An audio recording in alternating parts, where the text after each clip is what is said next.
Welcome to Bon Jovi Discussions. Today I have my buddy Jordan from Buffalo, which is only like 2 hours from me. But how you doing, buddy? Doing all right. How about yourself? Good. We're up bright and early and Mhm. getting this done. But anyway, we'll start off with how you became a Bon Jovi fan. Oh, geez. Okay. So, Tough um, question, I know. oh yeah. Well, when I was younger, I didn't really listen to a lot of my own music. It was really what my dad listened to and what he encouraged me to listen to, and I guess whatever was on the radio. And one day, my brother and I were going to our martial arts practice, and we're riding in the back seat, and "Wanted Dead or Alive" came on, and I'm like, hmm. That's a good song. I like that song. It stood out among all of the other ones that I heard on the radio. And I was like, I'm gonna make note of that. That Bon Jovi guy is pretty good. Uh, 2 weeks later, "Living on a Prayer" came on the radio, and I looked and I was like, no way, that's Bon Jovi too. I gotta check this guy out. So then after I got back from my martial arts rehearsal or practice or whatever, I got on YouTube immediately and I was like, okay, who is Bon Jovi? And I found Dead or Alive, Living on a Prayer, You Give Love a Bad Name, Runaway, and It's My Life. And I was like, all right, that's it. I'm sold. These guys are at this is pinnacle music. It doesn't get better than this. And how old were you when this happened? Oh God, I was probably 8, maybe. 8. Okay, so this what year would this have been then? Oh God. Obviously post 2000 because of It's My Life. Yeah, definitely. So it was probably around 2006, 2007, because I remember Okay. the first album that I was like a true fan for that got released was The Circle. But I started becoming a fan right around the Lost Highway era. I just didn't know how to be involved in music getting released at that time. Yeah, because right 2006, 2007, that was right in between the Have a Nice Day tour and the start of Lost Highway era. Yeah. So that was a Lost Highway was a really fun. That started a lot of fans too. I know a lot of people that are young, and Lost Highway was kind of what started them as a fan too, which is Yeah. ironic because it was a country-ish album. Mhm. But what's your favorite Bon Jovi song of all time? Oh, I mean, I feel like the cliche answer is to say Dry County, just because That's not it's cliche. That's not cliche. that's fair. Now, cliche is like living on a prayer or bad name or Okay, that's a fair. hit. I, You're well, a you diehard, can't okay? you can't go wrong with Dry County. No. It's always a toss up. It really depends on how I feel. If I want to, get hyped and listen to that like crazy Sambora guitar solo, definitely Dry County. But if I want to get in my feels, I think I would have to go with It's Hard Letting You Go.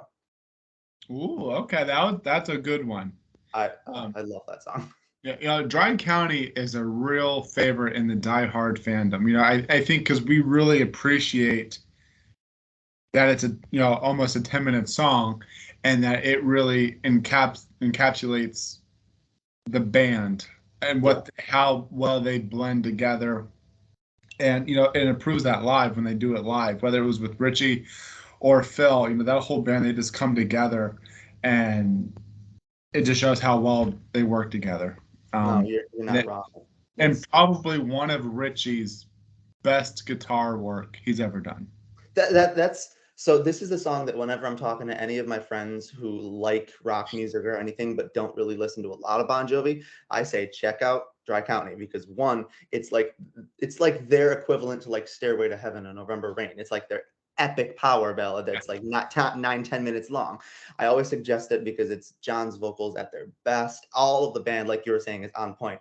And then whenever I'm trying to push Sambora on people and saying this is why he's one of the best guitarists of all time, that solo is a perfect blend of both melodic, emotional playing and shredding, like the Eddie Van Halen Hmm. type stuff, and it represents it perfectly. Yeah, and you watch Richie play that live, especially when he does his solos and stuff, Mhm. and he makes it look easy. Do you know how Yeah, many you're not kidding. notes he's hitting? I mean, he's just on, he makes it look easy, Yeah, but it's incredible. It's a tough one to play, it's but yeah, crazy. More power to him. yeah, absolutely. So we are going to talk about the Circle album today. Yes, sir.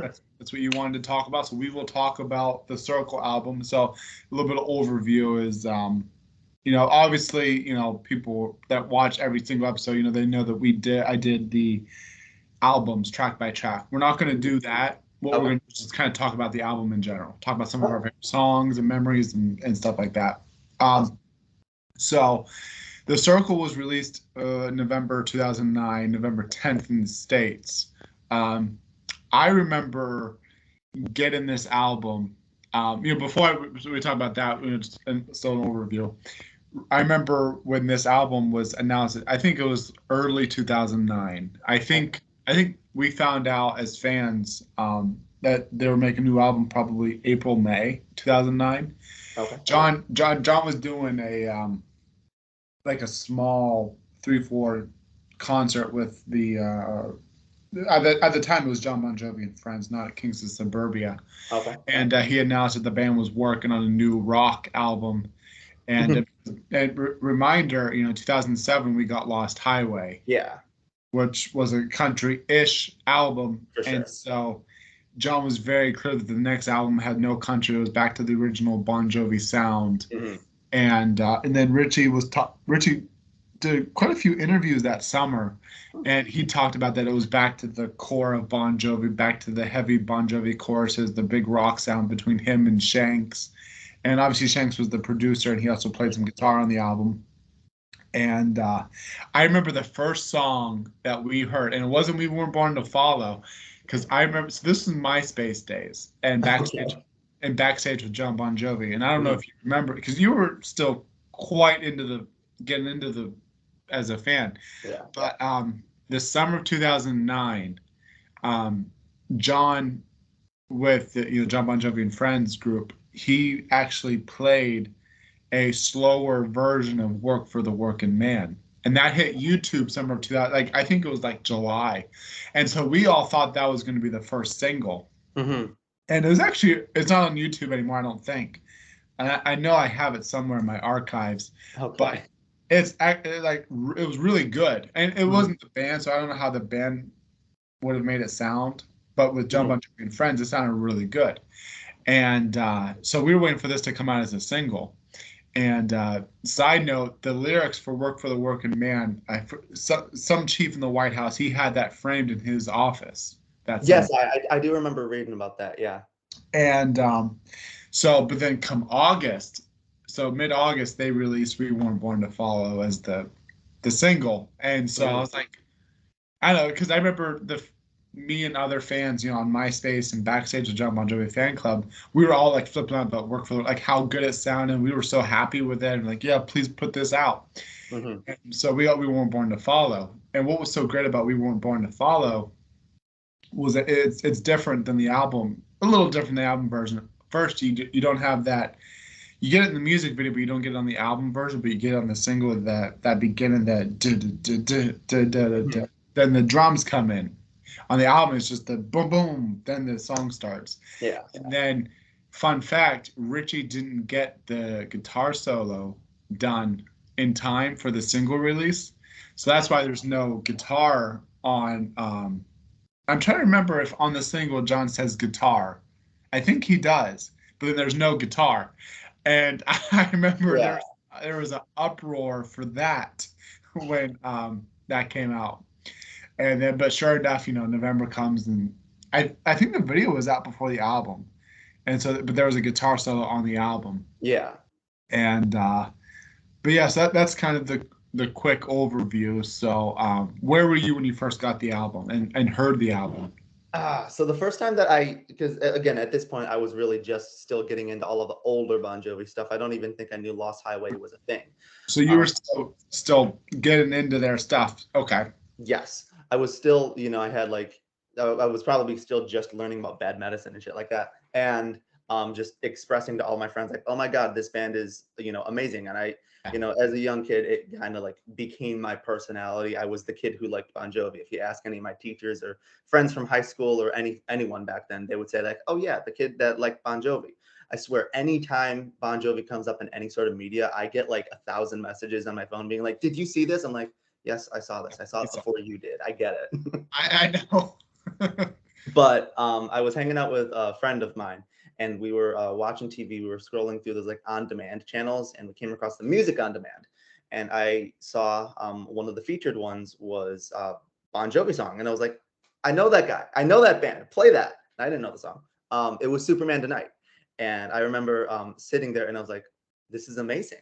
What is this from? So I had to immediately look it up, and then I saw that. I think this was probably after the album came out when they released the music video for Superman Tonight. Yeah, because but that was the second single. And that, yeah, that's what I thought.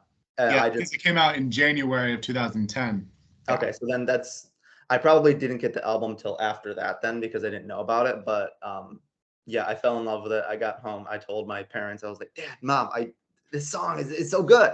And my dad, he was a rock head in the 80s and 90s. He actually saw Bon Jovi live with Skid Row in 89 or 88 for the Bad Medicine or the New Jersey tour. New Jersey.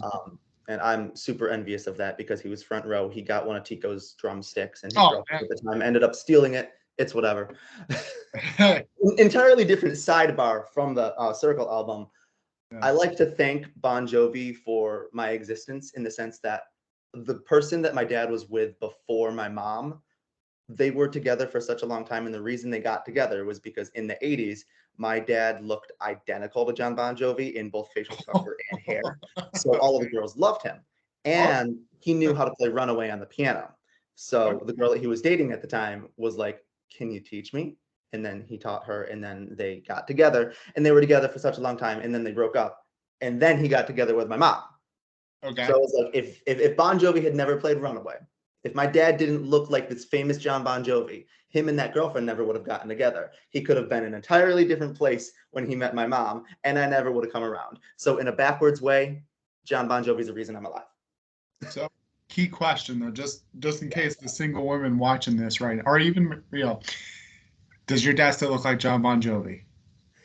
No, my dad did not have the genes that John had. He does not have nearly as much hair. So that's okay. Yeah, if he didn't smoke, maybe he would have kept those looks up, maybe kept his voice a little bit, but that's entirely different story. I could pull up some pictures. I'll send them to you after this if I can find them. He looks like in 1988, 1999, he looked like the 1984 version of Bon Jovi, a little bit younger, but still just like him. So now you have to send me a photo. Yeah, but you bring up Superman Tonight, and I'll say it's something else I want to talk about with this album is I love the way that they did Superman Tonight and We Weren't Born to Follow acoustic. Oh my God, they're so good. Yeah, they did Superman Tonight live acoustic, and I loved it. Mm-hmm. And We Weren't Born to Follow, I think it was only done maybe twice. Mm-hmm. They did it inside this actor studio, and I think John did it with JBJ and Friends. But I loved them both acoustic, and now that we're kind of talking about, we were talking about Work for the Working Man too. I remember getting the album, and I'm going to talk about me getting the album here in a second because it's very special meaning to me. For sure. But I remember hearing what Work for the Working Man was in the summer of 2009, mm-hmm. and what was on the actual album. It was pretty much almost completely different because it was more, and I get it because it was just JBJ and Friends when they put it out. Mm-hmm. But when it was the band, it was definitely a lot. I prefer the JBJ and Friends version over the album version. The album version is good. Have you heard the JBJ and Friends version? I don't think I have. No. I don't think it's on YouTube anymore. I have it somewhere here. Let me find it, and I'll send it over to you. Man, it's good. Actually, I haven't heard it in a long time, so that'd be awesome if you could.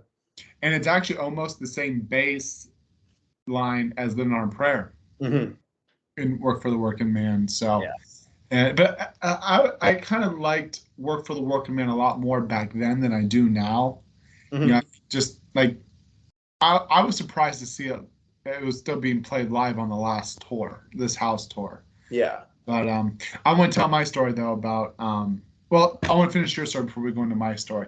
So you kind of got into the Circle in January 2010, a couple months after the release. Yeah. So when did you just go out and buy the album? Did you download it? No, actually, that was a surprise from my dad. So I was an athlete in middle school and high school and stuff, and he was picking me up from a practice for something. And I got into the car, and Superman Tonight was just playing, and I was like, "Is this just on the radio?" And he said, "No." He just handed the CD back to me, and I'm like, "Oh man!" I was freaking out because this is the first Bon Jovi record I ever had. Yeah. So I was just freaking out, and of course, I would not stop playing it for months. Fell in love with every song on there. So Yeah. And do you know what the meaning of the circle means for that album? I did at one point. It's been a minute. Well, I'm gonna refresh your memory. Beautiful. So the circle, so it meant two things when John would say this in interviews. One, it meant that life and everything nonstop. It always goes in a circle. What comes around goes around type thing. Hmm. And then secondly, it also meant that um, the band as an organization, it was hard to get into the circle, and once you're in the circle, it's harder to get out. Okay. So that's what the circle meant for that. Um, but I'll tell my story about the album. For sure. So obviously, I was a fan at this time. I became a fan in 2000, so I was a fan for 9 years already. Okay. And in August of 2009, my dad died right after "We Weren't Born to Follow" single came out. Gotcha. And so that was I was 17. How old were you when you got the album? Probably 10, Middle. 10, 11. Okay, so I was 17 and just lost my dad, and so I had to move, and it was like a whole new life for me, and it was really difficult starting a new school. I was going into 10th grade or 11th grade, and I just lost my girlfriend, new school, and the one thing I had to look forward to was the Circle album. Okay. And that album really helped me transition to the new life that I had and losing my dad and trying to just move forward. So when I listen to the Circle album, it takes me, you listen to a certain album and it takes you back to a certain time of your life. And a lot of those songs really helped me, through that, songs like "Live Before You Die," "Love's the Only Rule," "Learn to Love." Those songs kind of really helped me through that. What's your favorite song on the album? I would probably have to say "When We Were Beautiful." "When We Were Beautiful." I tell you, every album there's always a song that John kind of clings on to, and he always plays it. And Mhm. "When We Were Beautiful" I got tired of "When We Were Beautiful." I liked it. I love it. I truly do love that song. Mhm. But it got so overplayed during when they were doing TV performances or Mhm. live or this, that. And of course the documentary was out at the same time too. Yeah. In the book and the documentary, "When We Were Beautiful." I got tired of it. But then, after that whole tour was over, I got back into it. Mhm. It's like a knockout for during this house Um, there. I got so yeah. tired of knockout, but then now that the tour, I love not. You find that new love for it. Mhm. I guess. Um, so yeah, but yeah, "When We Were Beautiful" is good. Um, there's something else I was going to say to that, and I can't remember. Um, but it was very guitar driven, this album. Songs like "Bullet." I really liked "Bullet." It kind of reminds me of a notch down from "Hook Me Up" from the Bounce album. Yeah. If you Yeah, I think, hear it. if you listen to the guitar, it's kind of like a notch down from that. But obviously, a lot of these songs are about the current problems that were going on. Even that album still applies to today's problems. Oh But yeah. songs like "We Weren't Born to Follow" and "Work for the Work," "Work for the Workman" was about I think it was a DHL company in Ohio Mhm. about shutting down and the employment and all that. "We Weren't Born to Follow" was talking about the economical problems going on, and you know you becoming a change on your own, not following someone's path, you becoming a leader. Yeah. Superman Tonight was about the world's heroes and stuff like that. Mhm. Bullet was obviously very heavy politically. Um, "Live Before You Die," thrown on my side. That was kind of more of like life, um, just general life. I think "Broken Mhm. Promise Land." "Broken Promise Land" is right now. If I had to pick a favorite from that album, it's "Broken Promise Land." That was my favorite for a really long time too. Yeah, and it's a shame it really didn't get played live, and that one's a fan favorite in Mhm. the Die Hard fandom. Like I really love the part when he screams, "Come on now, come on now, come on now," Hmm. and it goes into that guitar solo. Yeah. Um, but then there's "Love's the Only Rule," and that was really fun. Did you see any shows on that tour? No, I didn't have a chance to. First time I Oh saw them man. live was 2013. Okay, so "Love's the Only Rule" was so fun live Hmm. because during the bridge after the guitar solo and stuff, he'd go through the pit, and I'm not sure if you've seen videos of this or how far in Oh depth. yeah. And so John comes through the crowd, as you know, and he hands the mic, and whoa, Hmm. and then he gets onto the pit stage, and then he starts kind of singing. The music gets a little heavier, and then it goes right back into the crowd. He just flies, and man, there's just that energy from that song and that performance is amazing. Oh, And what's that? I was just saying for sure. I mean, it carried, enough and impacted the fans and impacted John enough to the point where he wanted to bring it back for the tour this past April. Yeah, it's a shame that it was so short. Like I think it only happened the first two shows, and then Hmm. the 13 shows didn't happen. But I loves the only role. Fast Cars was the next track, and that was really good. Sadly, that was not many people like that song. I do. I find you know so many hearts just wind up in the junkyard with nothing where they're nothing but memories and spare parts. I love that. I think that's like my favorite line out of the whole album. Okay. But Fast Cars, it doesn't get the justice that it deserves. It was a really I think that's fair. I think when I think about it, the album, all in all, I think it's a full story. I think, when I want to have the time to listen to a full album, I'll listen to it all the way through, no skips whatsoever. But if I'm just listening to, like to kind of just bouncing around from song to song, I would say Fast Cars and Happy Now are the ones that I don't come back to the most. oh All of man, the other ones I'll jump on pretty regularly. Not to say they're bad songs. I think when it comes to, listenability outside of the album as an album, I think the other ones stand out a little bit more. yeah. Happy Now was fun. Happy Now was a fun opener, and I was never expecting. I think the first one that they opened up with it was in Philly, Mhm. 2010, and the way that they opened up with it was awesome. Okay. Because they had the curtain. Have you seen that video? No, I don't think so. Oh man, do yourself a favor. It's so it'll take your appreciation of that song to a new level.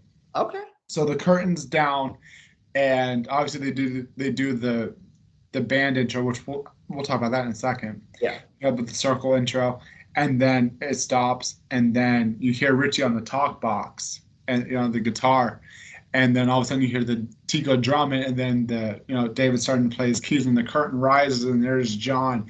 Man, just the way that they played it, the way that the curtain man, it's amazing. I love it. That made me love the song even more. It's funny because I say it all the time. You listen to a song on an album when it first comes out, and you like it, you like it. I'll use Happy Now as a perfect example. When I Yeah. first heard Happy Now, I was like, okay, this song is okay. Like I didn't go back to it often. Hmm. Seeing it live, whole new life. I love it now. All right. Same thing with Knockout from this house. When I first heard Knockout, I was like, yeah, this is nothing special. Saw it Hmm. live, changed things for me. All So right. I think that's probably how I feel with Love's the Only Rule. Didn't see it live, but I've watched enough of the live videos on YouTube and yeah, seeing how John interacts with the crowd and his excitement for it. I fell in love with it. yeah. And then there's Learn to Love. Learn to Love. Mhm. I was shocked that didn't get performed because that was I remember talking to a lot of different fans when the album first came out, whether it was on the fan club or MySpace. Mhm. And I'm really dating myself here with MySpace. But with Learn to Love, um, a lot of people really loved that song when it first came out. Now I don't hear a lot of love for that song now, but back then there was. And I thought John would play it live. They never did it. I So think if they go on tour again, I think they need to bring it back. yeah, In a similar vein to the way they did We Don't Run acoustically, where a lot of the chorus or like the refrain parts were sang by the backing vocals, just because John's vocals may not be able to sustain those higher notes. I think the backing vocals could do the hale hale part. I think it would be amazing. yeah. I think the way they did their acoustic set on this past tour was really, really good. And I think they have a lot of songs from the past 2 decades that could lend themselves very well to acoustic arrangements. I have been clamoring for a This Left Feels Right Part 2. We need Oh, it. it'll never happen though. I know. There's It's so like you were saying, like, the Superman Tonight and We Weren't Born to Follow, those acoustic arrangements, the one acoustic stripped down version of Runaway that they did on the Crush tour, all of those, they would be so good in studio. I know it'll never happen, but I want it to really bad.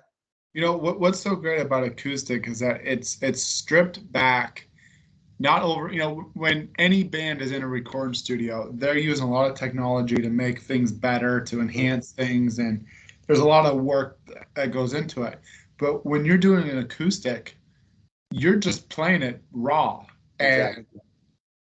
and there's no over tech. You're not over doing things. You're just playing, and that's how it is. It's stripped back, and it makes you really appreciate. I know you play guitar. I play guitar, and so when I play some Bon Jovi songs on guitar, and just playing the chords or whatever, you have an appreciation for how. Because sometimes when you know, for example, playing "We Weren't Born to Follow," when it's just me playing, like you can kind of hear that song, and it sounds. But when you hear the album version, you don't really hear a lot of those sounds because there's so much technology poured into it, and so I think with acoustic, it makes you really appreciate the sound and rawness that goes into. It kind of takes you back to when the song is first made. Oh, for sure. So, Definitely.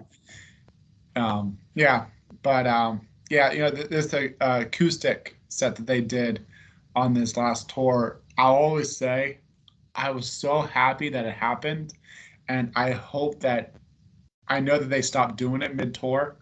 I hope that it continue. I hope they continue to do it again in future tours because I loved it.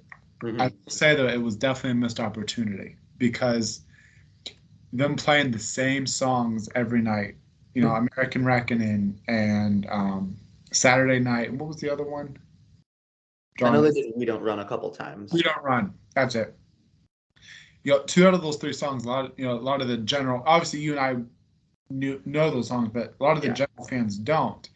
But they could have brought back a lot of songs that they weren't performing on that tour, and it was a missed opportunity. They could have done Runaway. They could have done Learn to Love, Superman Tonight. We Weren't Born to Follow, acoustic. Kind of change things up every night. For sure. And I always say that was a missed opportunity. I completely agree. Yeah. Even something like Welcome to Wherever You Are, stripped back, would have been great there. And you don't have to worry about hitting high, because like I said, acoustic, it's kind of more raw, and you're not having to worry about this big old production of it. Just play it and have fun with it, and kind of like We Don't Run. You listen to the album version on Burning Bridges in This House. There's a lot of higher notes and fast paced, and it's in your face and here, there, boom, boom, boom. The acoustic version was just nice, and I don't know, makes you appreciate it. Makes you think about the lyrics a lot more. I feel like the album version is very high energy, very, that's one of my go-to songs when I, run on the treadmill or something. The acoustic version, he dedicated it to Ukraine, and it's like it really makes the lyrics mean entirely different things. Yep, exactly. Yeah, because now when I listen to that, when I first heard We Don't Run back in 2015 with Burning Bridges, I was thinking about the record company and stuff, and that was going on with Richie and the record company and the future of the band. That's what I thought about with We Don't Run, especially when This House came out. But now, like you said, I think about Ukraine, because it has a whole different meaning now. And that's the thing, like The Circle still holds up today. If you listen to some of those songs, I know it's only 13 years later. Yeah.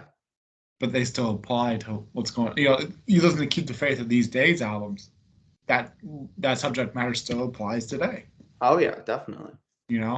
So. One of the best things about Bon Jovi, they're timeless. Exactly. Anything else you wanted to say about The Circle? Nothing in particular jumps out. A couple of the songs inspired when I first started getting into musical theater in high school, inspired me to draw up a storyboard for a Bon Jovi musical that was Okay. not done with just the hits. And I remember the title was going to be Broken Promised Land, and Uh, Bullet was going to be the first song. which But song you were breaking up? What was the first song? oh, Bullet was going to be the first song. Okay. But in the way that I was arranging it, it was going to start off with like that choral section that they do after the guitar solo. It was going to start off by just singing the refrain, what is the distance between a bullet and a gun? And then it was going to go into the hard rock. Nothing ever came of it, and nothing probably Oh, ever will. But I had this whole, like, I was trying to arrange stuff. I had Blood on Blood being sung as like a trio of guys. I had like the first song being like the big group of guys, kind of similar to like West Side Story with like a gang type thing. But it was them singing "I'll Sleep When I'm Dead." I had this whole thing planned out. It was gonna be great. oh man, that sounds pretty cool though. Heck yeah! But you know, who would go to that other than diehard Bon Jovi fans I who go. know like all of the songs? I It, go. You know, most it's people hear Bon Jovi musical, they want to go hear someone sing "You Give Love a Bad Name" and "Living on a Prayer" and "Wanted Dead or Alive." I don't think any of those songs made my cut. yeah, yeah, you know, we'll leave with this. I always say that it's here in America, it's all about the hits. You know, Mhm. overseas, you know, they really do appreciate the deeper stuff. But here in America, like you said, if you were to have a Bon Jovi musical and play songs like Blood on Blood and Blood, you might be able to get away with, but Yeah, songs like Bullet, Broken Promise, and people are gonna go, "What's this?" exactly. Because they're, you know. So I remember I was talking to someone yesterday told me that Bon Jovi is, you know, underrated for their music, and or something along the lines of people only know the hits. And you're right, because I do the same thing. Because I just saw the stadium tour with Poison, Joan Jett, Def Leppard, Motley Crue, Mhm. and I was expecting the hits. You know, Yeah. I can't say I'm a diehard fan of any of those bands, although I really, really, really love Joan Jett and Poison. But when it comes to Bon Jovi, I'd love to go to a show and see nothing but the hits. But you have to remember 95% of that audience are just going to see Bad Name Prayer and It's My Mhm. Life and the songs that they know. They don't know the deep stuff, you know? Exactly. So, um, yeah. So it's all about the legacy. You know, that's where the band is at now, is celebrating their legacy. And, you know, they're not, I hate to say it, but I don't think we're ever going to have another Super When Wet happen or another Crush happen. Oh no, God no. I think I could I mean, in today's age, I could see, you know, the right song maybe going viral on TikTok a little bit. Yeah. But beyond that, it would be because they're, you know, kind of a legacy act, like you were saying. And it would be like solely because of that, like, oh, look at old man John Bon Jovi singing this song about, you know, the old band. And it's like I could see something like that, you know, gaining them a couple new followers Yeah. in the vein that in 2020 when they did the stripped back "It's My Life" and that the video that Damned TV on YouTube edited got like, you know, 10, 12 million views, and a lot of fans were saying like, wow, it's really sad to see John so old sing this song that we knew in such high energy and such a slow version. And it's like, one, they did that in 2003, shut up. But two, at least, like, you know, showing that the band is still out there doing stuff. And I could see something along those lines happening if they did another new album and did something along that style. But I don't know. You never know. Yeah. I don't know. I appreciate, I love this band to no end. Oh And yeah. I'll support them to the day I die, you Oh, know, I feel you, man. but yeah, so my whole point of going into that was it's a shame that you have such a cool idea, you know, with a musical playing the deeper stuff that the diehards would appreciate, Hmm. but you know it would never go anywhere because the general audience is, you know. And I'll close with this. You know, you go to a show, like I said, 95% of that audience, they want just the hits. You play a deeper song that you and I both want, Yeah, nobody else wants it. You know? exactly. So, all right, buddy. Thank you for coming on. Stay on while I complete the recording, Of and course. we'll say goodbye. Okay. Of course. Thanks for having me, man. Thanks, buddy. Take care.